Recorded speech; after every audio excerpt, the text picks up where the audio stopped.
দান করবার বিষয়ে বাইবেল আমাদেরকে কি শিক্ষা দেয় আজকে আমরা দেখব।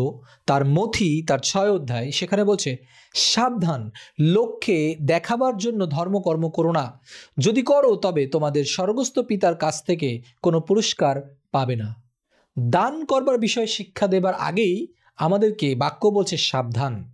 অর্থাৎ দান, যদি আপনার কাছে পয়সা থাকে আপনি খুব সহজেই অন্যকে হয়তো বা আপনার অর্থ থেকে আপনি দিতে পারবেন, কিন্তু তার আগে আপনাকে কিছু সাবধানতা অবলম্বন করতে হবে।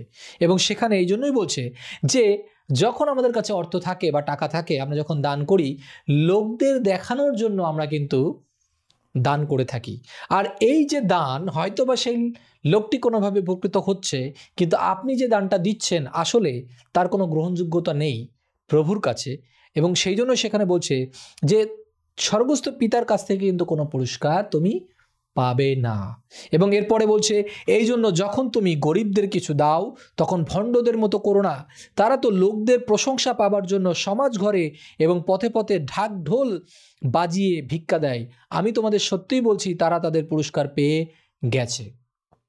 একজন গরিব মানুষ, তার দানের প্রয়োজন, অর্থের প্রয়োজন, খুব ভালো বিষয়। এবং আপনি যদি দান করতে চান আপনি দান করুন, কিন্তু ভণ্ডদের মতো নয়।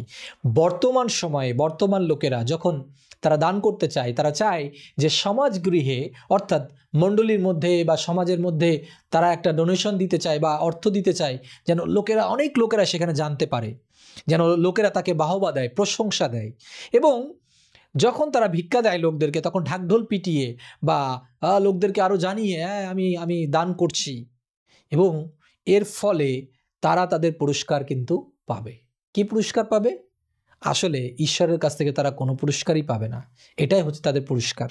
সুতরাং আপনি আমি সাবধান, যখন আমরা দান করছি যেন আমরা লোকদেরকে দেখাবার জন্য বা সমাজগৃহে আমাদের প্রশংসা হোক বা ঢাকঢোল পিটিয়ে যেন আমরা দান না করি।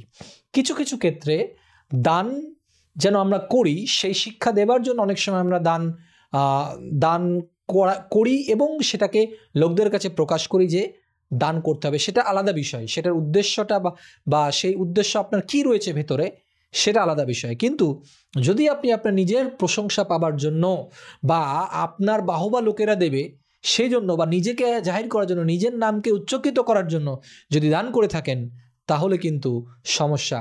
এবং তারপরে বলছে, কিন্তু তুমি যখন গরিবদের কিছু দাও তখন তোমার ডান হাত কি করছে তা তোমার বাঁ হাতকে জানতে দিও না, যেন তোমার দান করা গোপন হয়।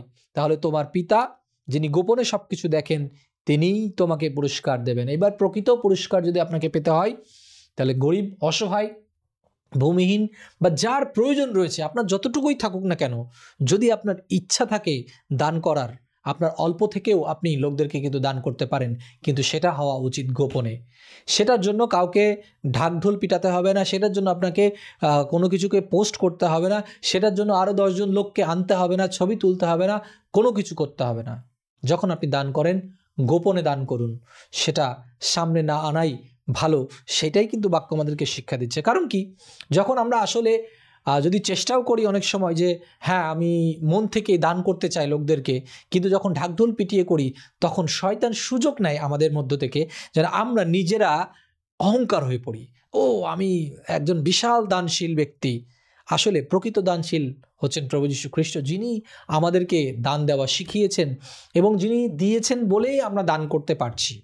সুতরাং তিনি বলছেন যে তিনি গোপনে দেখেন। তাই গোপনে গোপনে অনেকেই রয়েছে যাদের হয়তো বা ফেসবুক নেই, ইউটিউব নেই, বা তাদের নাম হয়তো বা বেশি লোক জানে না, কিন্তু তাদের অল্প কিছু অর্থ রয়েছে।